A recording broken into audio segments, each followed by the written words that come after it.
Manx Radio's Update with Lewis Foster.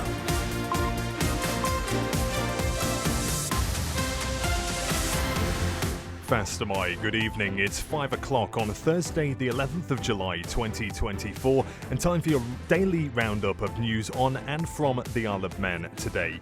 Coming up in the next half hour, increased costs for collecting and disposing fallen animals from the island's farms has been branded beyond unreasonable. A drug trafficker's sentence has been reduced, inflation rises once again, and a recap of the action from the Southern 100 today. All of that and more, plus we'll keep you posted on anything to watch out for travel-wise. Your thoughts always welcome, 166 177, or email studio@manxradio.com.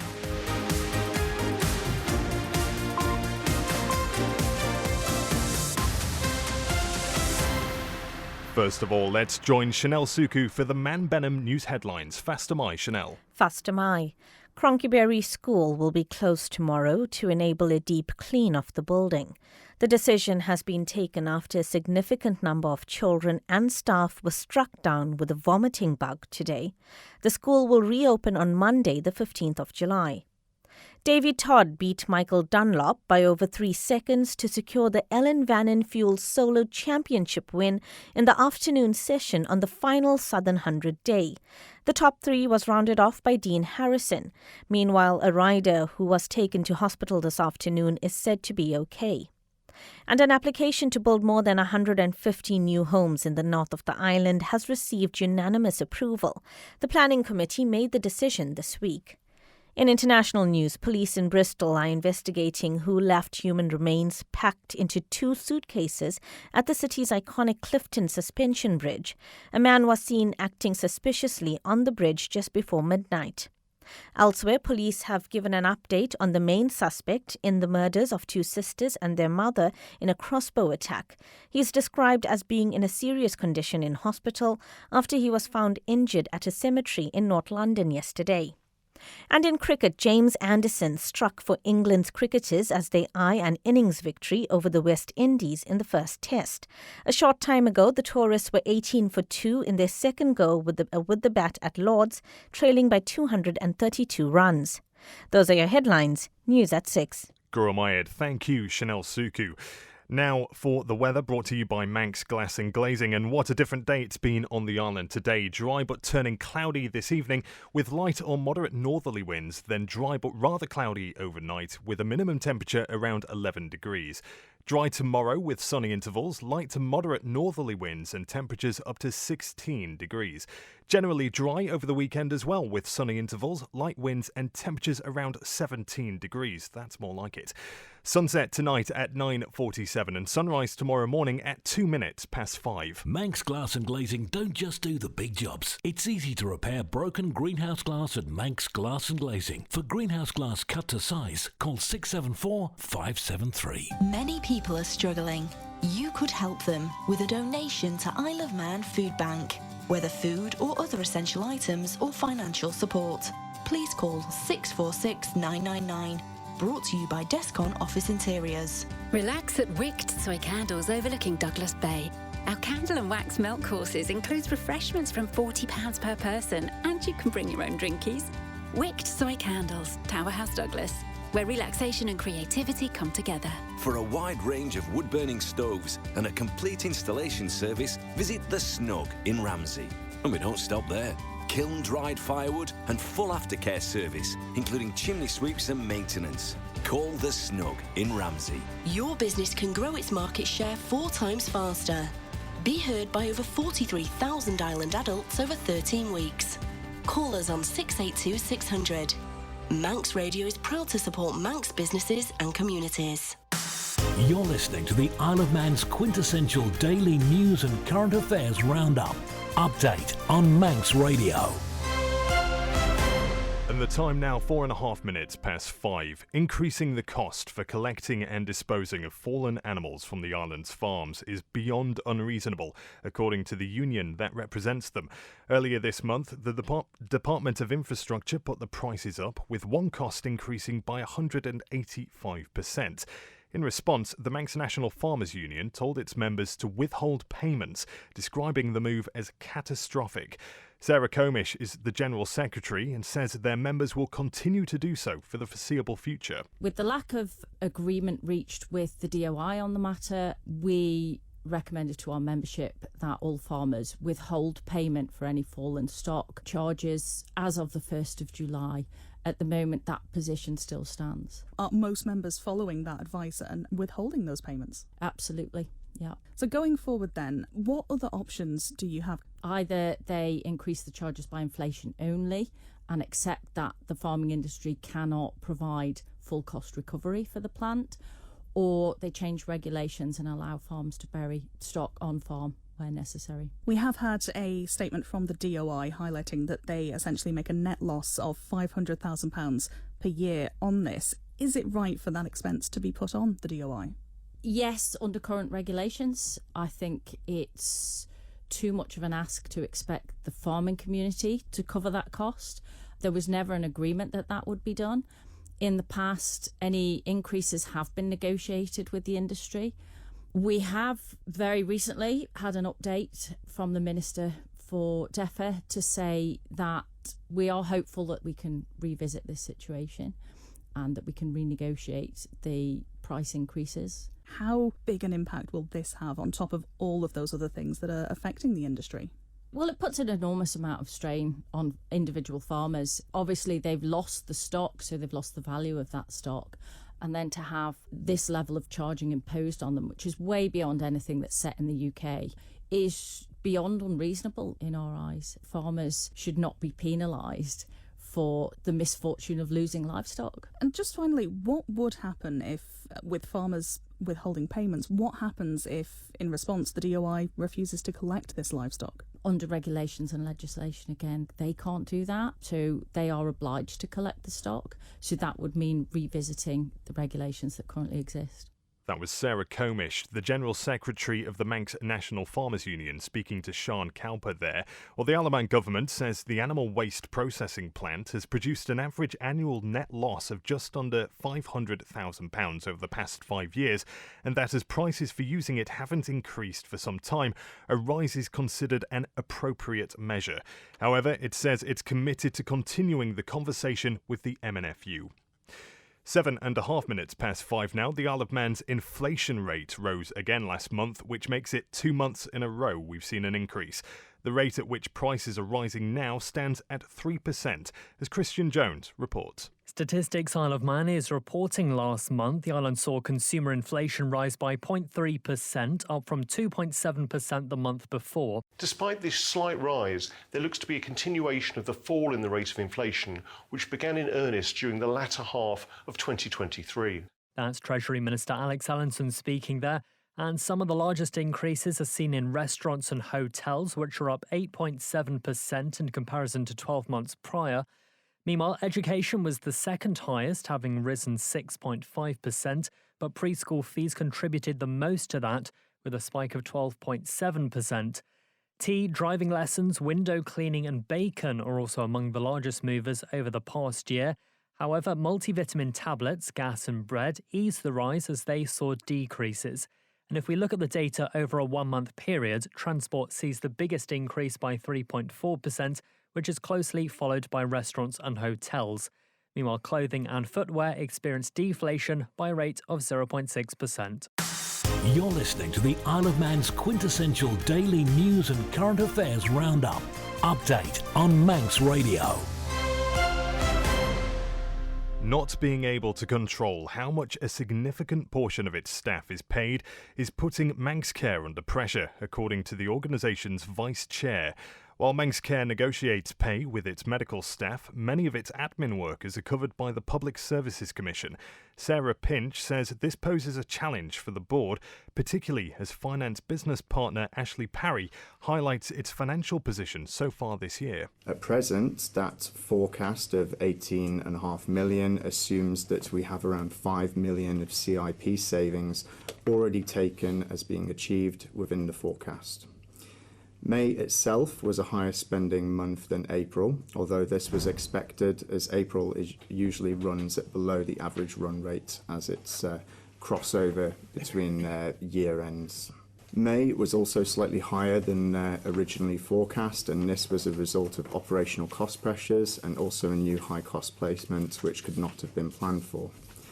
In addition to the £18.6 million gap, there are also further financial risks identified within the management accounts of around £5.7 million, and further to that, a risk of about £4.8 million relating to pay awards. You know, we have no authority to agree a 3-year funding settlement for our staff, and we have very, very limited influence over what the Public Service Commission offer in terms of their pay award.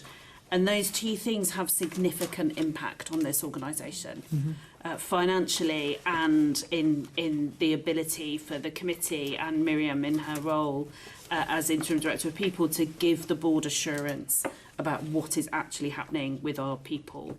And I think it is worth underlining that, because I think when we come on to talk about the money, you know, our biggest single outgoing is our people, and there is a significant portion of our people over which we have no control over what they're paid.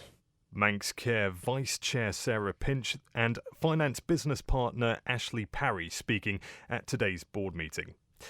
A drug trafficker from Liverpool who helped send more than £30,000 worth of drugs to the island has had his sentence reduced. The High Court of Justice of the Isle of Man has ruled that the sentence handed down to Paul Joseph Rowan was manifestly excessive. Tessa Hawley reports. The Garston man was sentenced to 10 years and 8 months in custody on the 26th of January 2024 after pleading guilty to being concerned in the production of cocaine and cannabis on or about the 13th of March 2020. He'd also admitted being concerned in the production of the Class A substance again on the 14th of July that year. Packages containing the drugs were intercepted at the Isle of Man post office on those dates after being posted to the island. The first parcel contained 56.4 grams of cocaine and 984.9 grams of cannabis, with a combined street value of £25,338.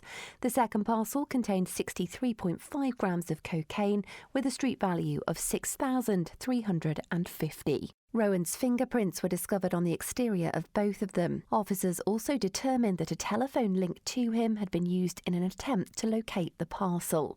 Although the telephone number was known to police, it wasn't attributed to Rowan until sometime in 2022, when he gave it to officers in Merseyside after reporting that his car had been set on fire.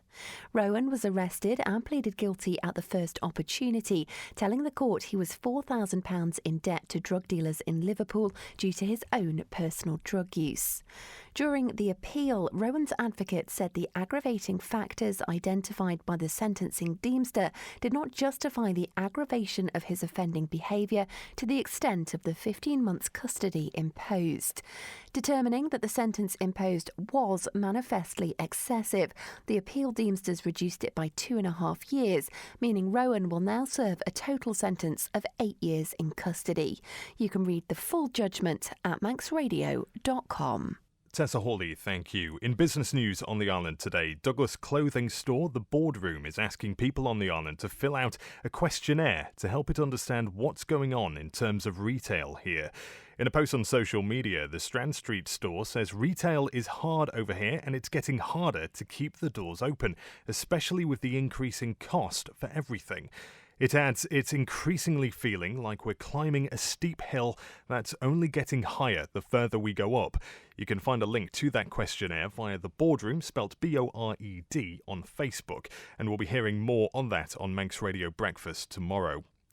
Well, the latest stock market report from Laurence Crookall now. UK and European stocks were higher today, extending gains after US inflation fell to its lowest level in more than 3 years.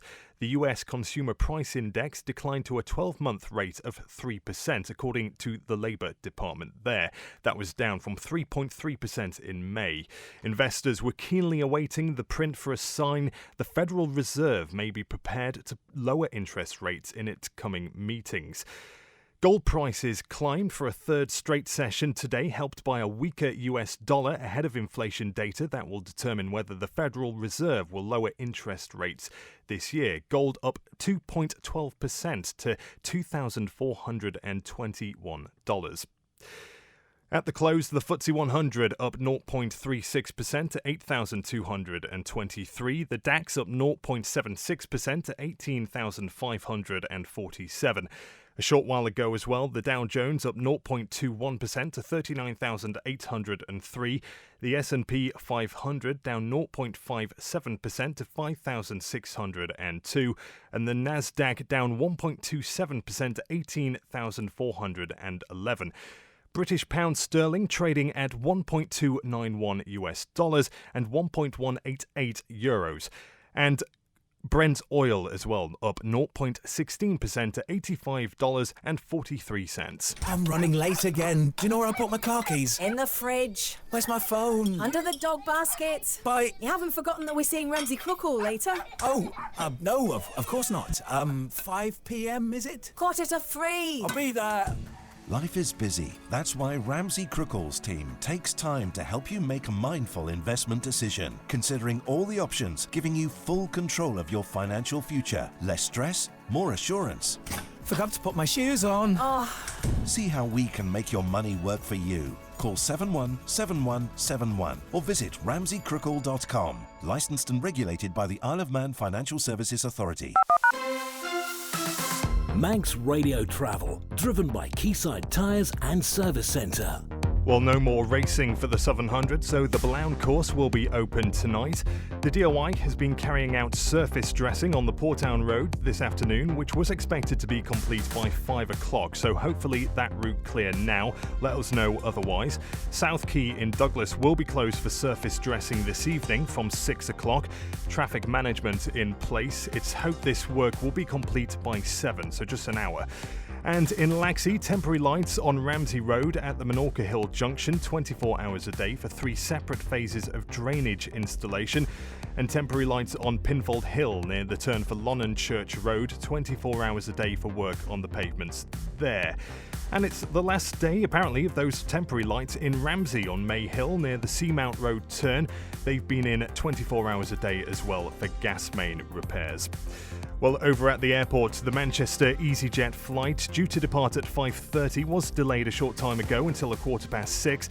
Looks like a 45-minute delay on the inbound flight was behind that. No delays on the sailings, though. Manxman due to arrive back into Douglas from Heysham at 6:10. And the Manannan is entering the Mersey due to arrive at the new Liverpool Ferry Terminal at 6 o'clock on the dot. Quayside Tyres and Service Centre with 1 year's free engine warranty from Castrol. Get more with Quayside. You're listening to the Isle of Man's quintessential daily news and current affairs roundup. Update on Manx Radio. 18 minutes past 5 now. An application to build more than 150 new homes in the north of the island has received unanimous approval, as Siobhan Fletcher reports. The Planning Committee made the decision on Hertford Homes' proposals for Vollen Fields in Ramsey this week. The project will see 153 new properties built in the area. 114 of those will be sold on the open market, with the remaining 39 listed as affordable properties. Prior to the meeting, Ramsey Town Commissioners had raised concerns over the impact the development could have on the town's infrastructure, while Manx Care flagged the impact on dentistry services. At the meeting, members of the committee also questioned whether or not there is a genuine need for a planned primary school in the area. However, it was approved with 37 conditions, covering a range of issues including drainage and flood risks, the ecological impact of the development, and the need to include active travel options. Siobhan Fletcher, thank you. A quick update on that surface dressing going on at Portown Road. The DOI says a slight delay on that, so not expected to be completed now until 6. It was hoped it will be done by 5 o'clock. Now, an update on a story which you may have heard on Manx Radio just last month. It concerns a vehicle which police officers had to stop in a stinger operation. Well, today, the person who was behind the wheel of it has appeared in court, and I'm joined in the studio now by Tessa Hawley, who is in court for Manx Radio today. Tessa, what can you tell us? So it was certainly a story that got you, our listeners, talking after the Roads Policing Unit shared a picture of a white van semi on its side in Sulby after being brought to a stop. It was confirmed at that time that 2 arrests had been made, and we now know that those involved have been charged. And one of those involved in court today. That's right, 17-year-old Callum Collister from Ferry Hill in Port Erin appeared before magistrates. Now, he pleaded guilty to driving whilst disqualified and TWOC, that's taking a vehicle without the owner's consent. And did we find out more about the circumstances which had led to this incident? We did indeed. We were told that the van in question belonged to Manx Utilities and that it had been taken on the afternoon of the 24th of June from Mount Gorm Road in Colby. It was reported to the police, who were then able to locate it in Kirkmichael. Now, that's due to a tracking device that was installed in it. Officers followed the vehicle through to Sulby, noting it was frequently travelling over the speed limit. And just before 5 p.m. on that day in question, specially trained pursuit officers used the tactical tyre deflating device to bring the van to a stop and arrest Collister. And at the time, police were highly critical of this incident, weren't they? They were indeed. They certainly didn't mince their words, saying this could have had a catastrophic ending, resulting in members of the public being seriously injured or worse. They also highlighted the large amount of police resources they had to use, which meant that other members of the public who were genuinely requiring help were left waiting longer than they should have been. Thanks, Tessa. So what happens next? Summary jurisdiction was declined today, meaning the team will be sentenced at the higher court. That's the Court of General Jail Delivery, bailing him to his next court appearance before that court, which will be on the 6th of September. Magistrates told Collister, and I quote, "This is just outrageous, really," adding that his behaviour was just getting worse and worse and worse. Gromyard. Thank you, Tessa Hawley. 21 minutes past 5, a new Changing Places facility in Nobles Hospital has officially been given the green light. The trustees have agreed to fund the room, which is a larger accessible toilet with equipment such as hoists, adult-sized changing benches and space for carers. Douglas South MHK Sarah Maltby has been campaigning for the facility. She gave us her reaction. Yeah, really exciting news. So I received an email this morning that following a meeting yesterday, the Nobles Hospital Trust have agreed to fund the changing place up at Nobles Hospital. This was following the question time yesterday in the House of Key to the Minister. There was a meeting last night. I knew nothing about that meeting, but this morning I was told that the meeting took place through the trustees and they are going to fund the changing place at Nobles Hospital. So it's just fantastic news. I'm so pleased that we're going to be able to get this facility up at the hospital, which is accessed by islanders from across the whole island. This is not just going to help a small population of people. This is helping people right across the Isle of Man, and their needs are finally being listened to, and they're going to get that changing place at the hospital, which is just, I'm just so pleased. Yeah. And you sound quite emotional about this. I mean, how much does this mean to you? I was a paid carer for over 20 years, and when I became elected last year, I made it my mission to try and raise awareness of things that other people maybe didn't notice or weren't aware of. You know, not many people will know how difficult it is for a wheelchair user to be able to access places. And when you are a carer, you get first-hand experience. And I've lived and worked with people who have tried so hard to have their voices heard, and they've just lost the energy to be able to continue it. So I made it my mission when I was elected that I would try to do that for them. And to get this now, although it feels like it's taken forever, really 2 years is nothing compared to the lives and the difficulties that those people have had to deal with. And so, yeah, I'm just so pleased and so relieved that I can say we've got there, we've done it, and thank you for having that faith in me to be able to do this. And we'll continue, because obviously we still got the sea terminal to go. Douglas South MHK Sarah Maltby there, speaking with Manx Radio's Amy Griffiths about a new Changing Places facility in Nobles Hospital, which has officially been given the green light. Well, if you want to give us your thoughts on any of those stories that you've heard tonight, let us know, 166 177, or email studio@manxradio.com. Now, coming up to the end of the programme, time for a look at the latest sporting news from the island today. Faster My, Darren Timpson. Faster My, Davy Todd beat Michael Dunlop by over 3 seconds to secure the solo championship win in the afternoon session on the final day of the Southern 100. The top 3 was rounded off by Dean Harrison, who came home to finish in third in the Ellen Van and Fuel solo championship race. In the final session this year on the Billund circuit, Ben Birchall and Kevin Russell broke the record for fastest lap on their way to claiming the Sidecar Championship trophy. The Honda riders dominated the last race as they beat the Crow brothers.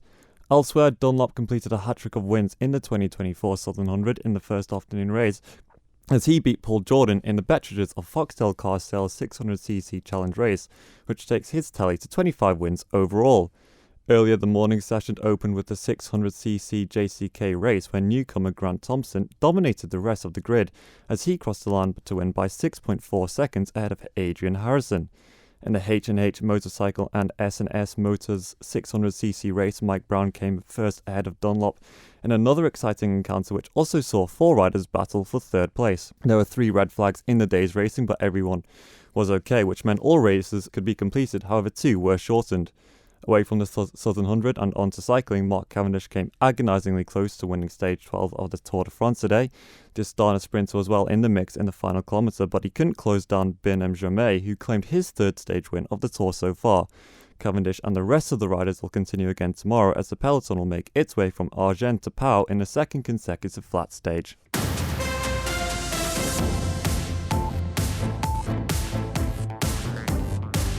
And that is it from Update Today.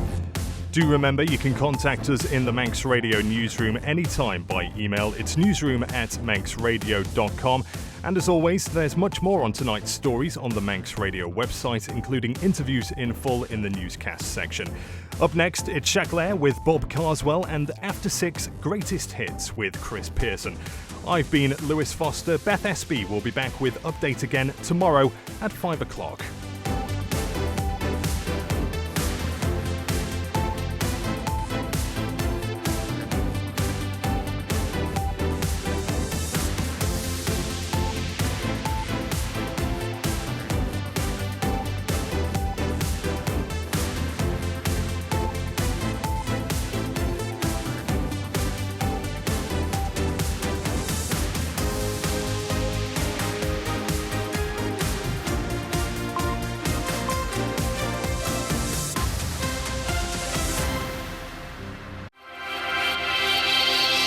Thank you for making it to the end of the Manx Radio Newscast. You are obviously someone with exquisite taste. May I politely suggest you might want to subscribe to this and a wide range of Manx Radio podcasts at your favourite podcast provider so our best bits will magically appear on your smartphone.